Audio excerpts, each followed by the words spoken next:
दोस्तों वैसे तो आज के दौर में हमारी दुनिया में जितना भी ज़मीनी इलाका है वो लगभग सारा का सारा किसी न किसी देश के अंडर में ज़रूर आता है। किसी भी देश के लिए, किसी भी सल्तनत के लिए और किसी भी हुकूमत के लिए उसकी ज़मीन का एक छोटा सा टुकड़ा भी कितना ज़्यादा अहम होता है। इस चीज़ का अंदाज़ा सिर्फ इस बात से लगाया जा सकता है कि अगर हम लोग हमारी दुनिया के इतिहास पर भी नज़र डालते हैं तो पाते हैं कि हमारी दुनिया में जितनी भी जंगें लड़ी गई हैं उनमें से 98 से 99% सिर्फ और सिर्फ ज़मीन के इलाके को बचाने के लिए या फिर दूसरे के ज़मीन के इलाके पर कब्जा करने के लिए लड़ी गई हैं। इवन आज के दौर में भी हमारी दुनिया में जितने लड़ाई झगड़े, दुश्मनी और जंगें हो रही हैं उनके पीछे कहीं ना कहीं ज़मीन का टुकड़ा ही होता है। इंडिया पाकिस्तान की दुश्मनी हो या फिर इंडिया चाइना की दुश्मनी, इजराइल पैलेस्टीन का कॉन्फ्लिक्ट हो या फिर रशिया यूक्रेन की वॉर, हर मामले में ही आप लोगों को कहीं ना कहीं ज़मीन का ही मुद्दा नजर आएगा। मगर दोस्तों आपको जानकर हैरानी होगी कि ऐसे दौर में भी कि जब छोटी छोटी ज़मीन के लिए हमारी इस दुनिया में वर्ल्ड वॉर की नौबत आ जाती है,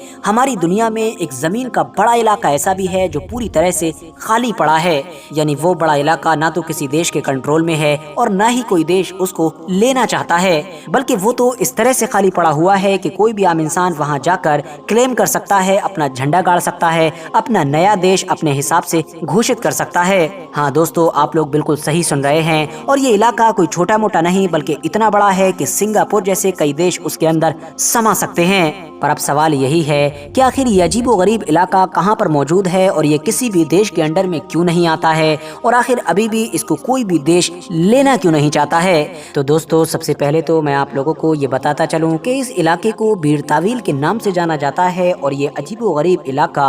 दुनिया के दो अफ्रीकन और मुस्लिम देश यानी कि इजिप्ट और सूडान के बीच मौजूद है। मगर ना तो बीर तावील के नॉर्थ में मौजूद इजिप्ट देश इसमें कोई दिलचस्पी दिखाता है और न ही साउथ में मौजूद सूडान कोई दिलचस्पी दिखाता है। और ऐसा क्यों है ये समझने के लिए हमको इतिहास में जरा पीछे जाना पड़ेगा। दोस्तों कोई दौर हुआ करता था कि जब ये पूरा का पूरा इलाका सल्तनत उस्मानिया के अंडर में आया करता था। मिस्र सल्तनत उस्मानिया के अंडर में तो था, मगर उस्मानियों ने मिस्री लोगों को काफी हद तक आजादियां भी दे रखी थीं, जिसमें अपनी सीमा का विस्तार यानी कि अपनी सरहदों को आगे तक ले जाना भी शामिल था। मिस्री लोग सल्तनत उस्मानिया की मदद से सूडान जैसे इलाकों में अपनी सरहदों को तेजी के साथ बढ़ाना चाहते थे, मगर सूडानी लोगों ने भी मिस्री लोगों के खिलाफ बगावत का झंडा उठा रखा था। इन दोनों के बीच एक लंबे वक्त तक जंग होती रही, मगर फिर 1882 में अंग्रेजों ने ही सल्तनत उस्मानिया के इन लगभग सारे ही इलाकों पर अटैक कर दिया और उनके कब्जे में न सिर्फ मिस्र बल्कि सूडान का भी एक बड़ा इलाका आ गया। सूडानी लोग के जो सल्तनत उस्मानिया के दौर में भी मिस्री लोगों से जंग कर रहे थे, उन्होंने अब अंग्रेजों के दौर में भी उस जंग को जारी रखा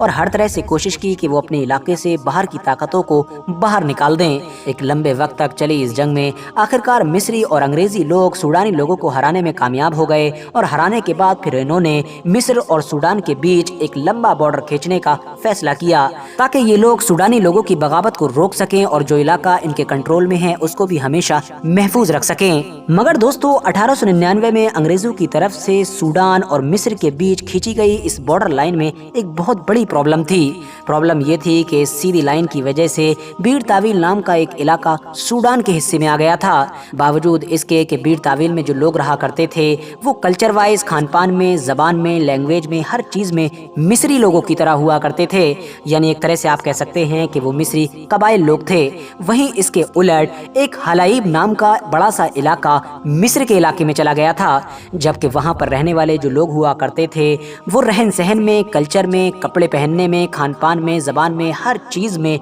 सूडान के लोगों की तरह थे, बल्कि सूडानी ही थे। अब इससे इजिप्ट यानी मिस्र को तो कोई परेशानी नहीं थी। वो इसलिए क्योंकि उसके लोग भले ही उधर चले गए थे, मगर उसके हिस्से में जो इलाका आया था वो न सिर्फ बीर तावील से बहुत ज्यादा बड़ा था बल्कि समुंदर से भी लगा हुआ था। मगर इसके उलट सूडान को इस मामले से बहुत ज्यादा दिक्कत थी। बड़ी जिद्दोजहद और झगड़ा होने के बाद आखिरकार 1902 में यानी ठीक 3 साल के बाद अंग्रेजों ने यह फैसला किया कि इन दोनों देशों के बीच एक नई लाइन खींची जाएगी। अब ये जो नई लाइन खींची गई थी इसके तहत जो बीर तावील नाम का इलाका था वो मिस्र को दे दिया गया, जबकि जो हलाइब नाम का इलाका था जिसमें ज्यादातर सूडानी कबाइल लोग थे वो सूडान के हिस्से में आ गया। वैसे तो ऊपर ऊपर से अब ये मामला सुलझ चुका था और दोनों देश शांत भी हो चुके थे, मगर किसी को अंदाजा नहीं نہیں تھا کہ یہ نیا بارڈر تو پرانی مصیبت سے بھی بڑی مصیبت لے کر آیا ہے کہ جو بہت جلد ہی فیوچر میں نظر آئے گی۔ دراصل دوستو معاملہ یہ تھا کہ جس دور میں یہ سارے بارڈرز کھینچے جا رہے تھے یہ وہ دور تھا کہ جب مصر اور سوڈان جیسے سارے ہی علاقے انگریزوں کے انڈر میں تھے،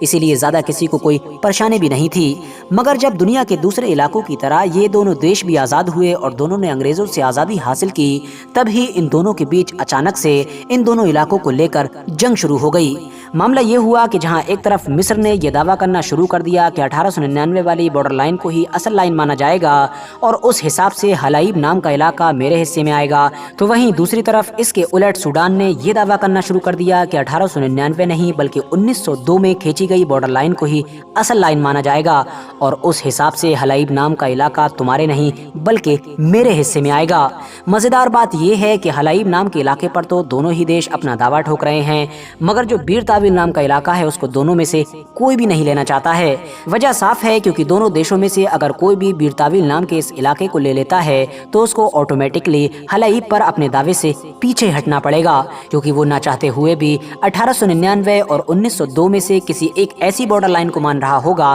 کہ جس کے تحت بیر تاویل اس کے حصے میں آ جائے گا جبکہ حلائب دوسرے کے حصے میں چلا جائے گا۔ اب سوال یہ بھی ہے کہ آخر دونوں ہی دیش حلائب کو کیوں چاہتے ہیں اور بیر تاویل کو کیوں نہیں چاہتے ہیں؟ تو اس کے پیچھے پہلی وجہ تو یہ ہے کہ حلائب نہ صرف بڑا ہے اور سمندر سے ملا ہوا ہے بلکہ تیل اور اس جیسے دوسرے قدرتی خزانوں سے بھی مالا مال ہے، مگر اس کے الٹ بیر تاویل چھوٹا تو ہے ہی، دور دور تک صرف اور صرف ریگستان نظر آتا ہے، کوئی بھی قدرت کا خزانہ موجود نہیں ہے، کوئی بھی انفراسٹرکچر نہیں ہے اور اب تو وہاں پر دور دور تک کوئی آبادی بھی نظر نہیں آتی ہے۔ اب جیسا کہ دوستو میں نے آپ کو شروع میں ہی بتایا تھا کہ بیر تاویل نام کا علاقہ نہ تو آج کے دور میں یہ کسی دیش کے انڈر میں آتا ہے اور نہ ہی کوئی دیش اس کے اوپر اپنا دعویٰ ٹھوکتا ہے، اسی لیے آپ بھی جا کر اس پر دعویٰ ٹھوک سکتے ہیں اور اپنا پرسنل دیش بنا سکتے ہیں۔ مثال کے طور پر سن 2014 میں ہی ایک امریکی انسان یہاں پر پہنچا تھا اور اس نے اس کے اوپر دعویٰ ٹھوکا تھا اور باقاعدہ اپنا جھنڈا بھی گاڑا تھا اور اس کو نام دیا تھا کنگڈم آف نارتھ سوڈان۔ اس کے بعد 2 رشین لوگ بھی یہاں پر گئے تھے